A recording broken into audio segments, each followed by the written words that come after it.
I get you there. I want to go to some super chats here. This one says, Don, there is stuff happening in the background. The fans are not helping.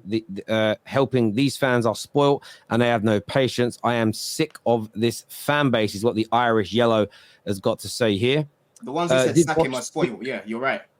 Did Poch pick these players, or was the hierarchy that chose? Is Poch a coach and not a manager?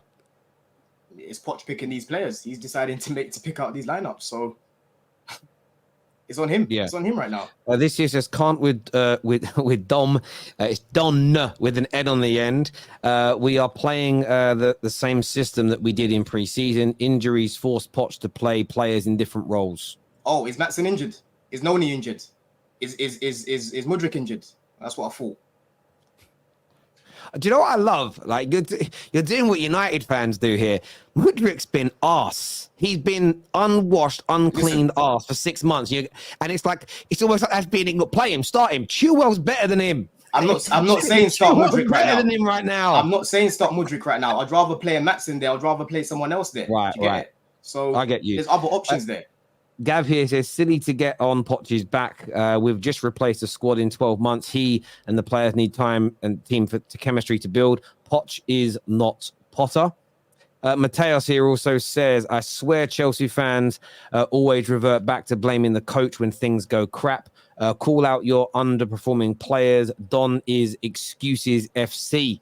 I literally said that we should have buried some of these chances that we had. I'm not saying that the players don't get any blame. I was actually debating with someone in a group chat that I'm in. They were trying to give the players excuses. I said they can't get away with that performance the other day. But end of the day, it's the manager that sets out that plan. So they're both to blame right now. I hear what you're saying. Rory, you were going to say something earlier about Caicedo. Around, you were asking a question? Is you worried about him? Yeah, just in terms of the way he started. Again, if you look at the way Rice has settled in and having such a big impact on Arsenal, the way Bellingham settled in at Real Madrid, which is like the biggest club in the world, arguably, do you worry that Caicedo, who went for more money than both of them, is really looking quite uncomfortable?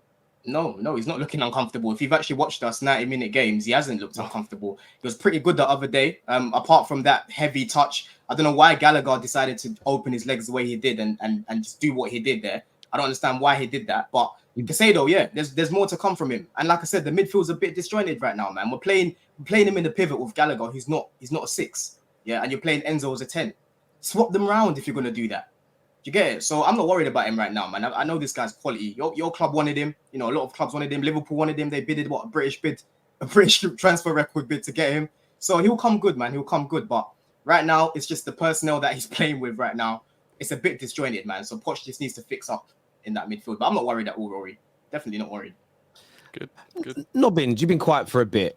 Do you think Caicedo or some of these other youngsters can end up getting lost at Chelsea with the lack of experience players surrounding them, giving them a spine?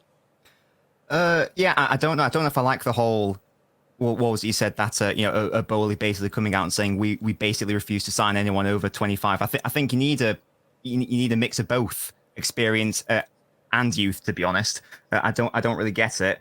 I don't really get the Cole Palmer signing, to be honest, from a Chelsea perspective. I know Don said that. He wants players to be played in their correct position, but then I believe, correct me if I'm wrong, but then I believe Don said, but I want to see Cole Palmer in the number 10. Palmer notoriously being number 10. He's predominantly played as number 10 in his professional career, actually. Well, that's not true. I promise you that. I've watched every single minute of Cole Palmer's career at a senior level at City, and he's primarily a right winger who can play at left wing, and I can recall one good performance at 10, and that was against Bruges 2 years ago. He's not a number 10.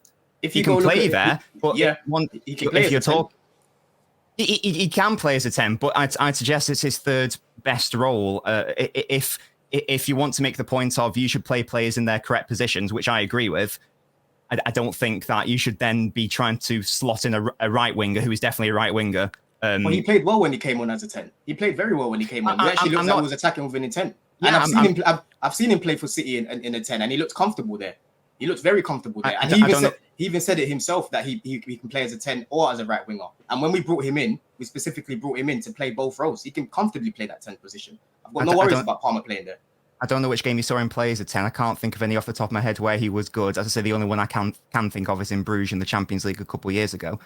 Look, it's fine to bring in a fluid forward, but if you're making this big song and dance about, you're having to go at Poch not playing players in the correct position, I think you've got to take that advice yourself and recognize that Palmer is not an out-and-out 10. He can play as a 10, but if you're going to go and spend £45 million on a player who is best as a right winger, when you've already got Sterling, you've already got Madueke, you've already got all these other left-footed forward players, surely if you want someone who is like a number 10, you should be getting someone who is nominally a 10 rather than a wide player who can play at 10. And again, I think, and I know you didn't want to have a go at the owners in the first instance, but surely, as we've discussed, that's clearly, Chelsea signing Palmer, clearly that's not a Poch signing, is it? That's a Bowley signing. That's a club signing. I mean, so surely more blame needs to be put at the door of the ownership for. Yeah, Poch has to take some of it as well, but he's not been given all the right tools. Do you not think? No, but the thing is, the club actually wanted a signing that can play as a 10 and as a winger. Hence why I was looking at Kudus, was looking at Olise because he can do that role as well.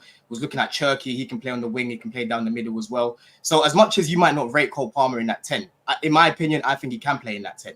So in this season, I think you're going to see him shine in that position. When he came on, we actually looked like was attacking with a bit of intent. And like I said, when Jackson had that miss, he was playing in that position as a 10 and he slipped that ball through to Sterling. Sterling chopped it back and Jackson missed. I think he can play that role.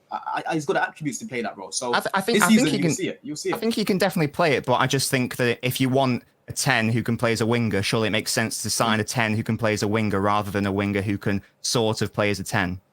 That's just my only thoughts on it. I get your logic, but I think he'll do well in the 10. Chelsea. You've got too many project pieces. You've got a project on the right. You've got a project on the left. You've got a project up front. You've got a project in the middle. You've got another project who's just sat in the stands at the minute. You've got a project at right back. You've got a project at left back. You've got a project at centre back. You've got so many projects. There's no actual finished article. Therefore, there's nothing to base your team off of. You can't have success and yet have all these projects because you don't know when they're going to succeed. And the best way projects succeed is when they have a stable environment around them. The least stable environment they could have is this Chelsea one, where they are surrounded by the same type of player they are. There is no one to turn to in that Chelsea. This is so ironic. This is so ironic coming from a Liverpool fan because all of our midfielders, your club wanted. Your club wanted. These are young players with quality. You've missed the point. We weren't surrounding them with 20-year-old right wingers, 20-year-old centre backs, and 24-year-old keepers who were riding Brighton's bench. I agree with you, surrounded them with genuine world-class players who were going to give them the cover they needed in case they made mistakes. Right now, you have way too many projects. I love you, Don. You are one. I don't know what you do for a job, but if you ain't a lawyer, you are missing your calling, bruv. Do you know what I'm saying? You could have done you could have done what Kardashian did and got OJ off, bruv. Trust me. Do you know what I'm saying? Next time Andrew Tate's in trouble, he should bell up Don. This man could defend anything. You know what it is? I agree with what you guys are saying about the experience and stuff. Like no one's disagreeing with that. You make good points and we all agree. But what I'm saying is this is the reality that we're in right now. Right? Play the players that you've got, Tom. We haven't even seen the team that we want to see. We haven't seen it yet, bro. We haven't. I hear you on that. This is sorry, already done this super chat here. Apologies. African Giant says, I need you to tell me there's light at the end of the Chelsea tunnel, Terry. I don't believe Don anymore. I'm pretty much immune to losses. There could be. I think you will improve, but you need to be supportive to get there. I think becoming angry, especially with young players, becoming angry, going over the top, writing people off, turning on the manager. I understand criticism is needed, but turning on them, creating a more toxic environment, it's going to end badly, in my personal opinion. Aya says, fans only think positional changes solve tactical issues like on FIFA. Lol. This says, Tom, Chelsea and their fans don't believe in projects, is what Manny says. I don't expect them to either straight away, because their club's identity for the past 20 years has been success, success, success. If we don't get it one season, we're doubling down and getting it next. You got to get it, absolutely. They're not in that state now, and they have to accept that. Yep, absolutely.